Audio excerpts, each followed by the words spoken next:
Selamat pagi, perkenalkan nama saya Sisi Fitrawati Semanap, NIM 1811 B0091.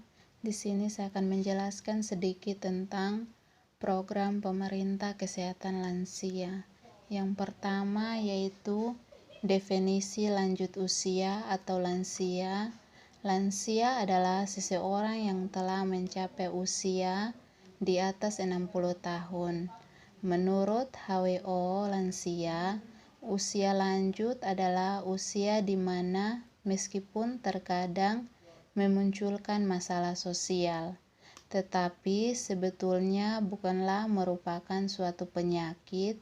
Selain itu masih ada batasan-batasan atau definisi lansia yang disampaikan oleh beberapa ahli, dan dari pendapat-pendapat tersebut dapat ditarik kesimpulan bahwa lanjut usia atau lansia diartikan sebagai fase masa terakhir kehidupan manusia dengan mengalami berbagai perubahan baik fisik maupun mental.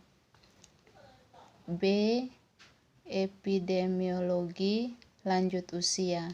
Menurut data Pusat Statistik, jumlah lansia di Indonesia pada tahun 1980 adalah sebanyak 7,7 juta jiwa atau hanya 52% dari seluruh jumlah penduduk.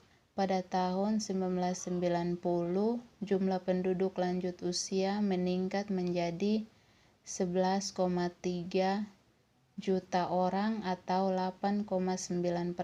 Data tersebut menunjukkan bahwa jumlah lansia di Indonesia diperkirakan akan mencapai 11,4% atau sebanyak 28,8 juta jiwa pada tahun 2020.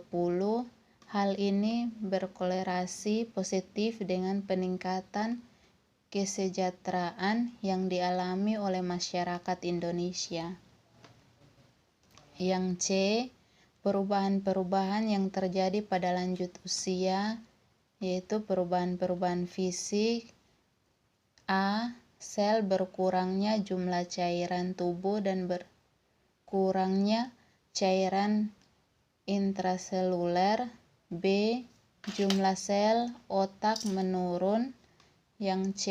Otak menjadi atrofis, beratnya berkurang 5-10%. D.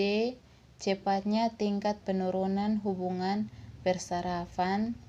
Yang E. Kurangnya sensitif terhadap sentuhan. F.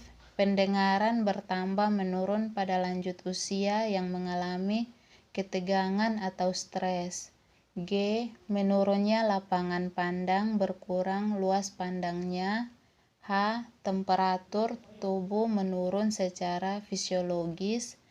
I. Keterbatasan refleks menggigil dan tidak dapat memproduksi panas, akibatnya aktivitas otot menurun.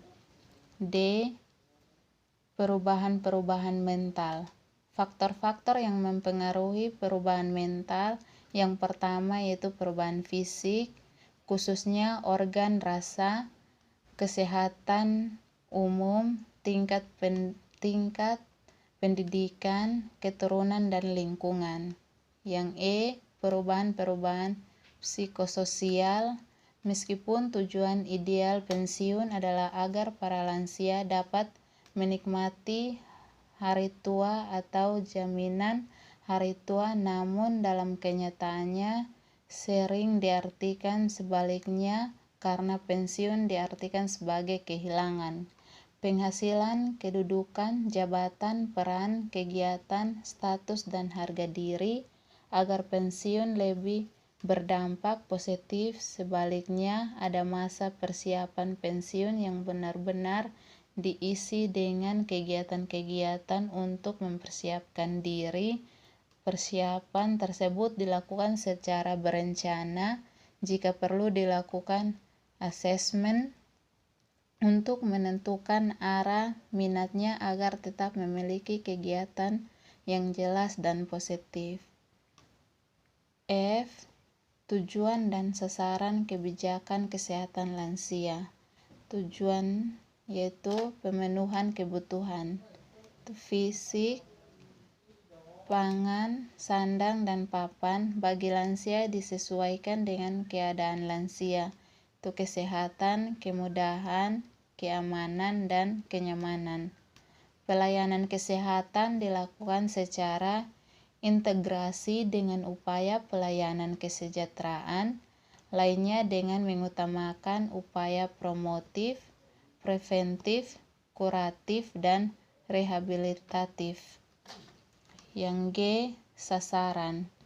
Sasaran langsung yang pertama pralansia 45 sampai 59 tahun. Yang kedua lansia 60 sampai 69 tahun. Yang ketiga lansia risiko tinggi lebih dari 70 tahun atau 60 tahun dengan masalah kesehatan. Sasaran tidak langsung yang pertama yaitu keluarga, yang kedua masyarakat tempat lansia berada, yang ketiga organisasi sosial, yang keempat petugas kesehatan masyarakat luas. Terima kasih.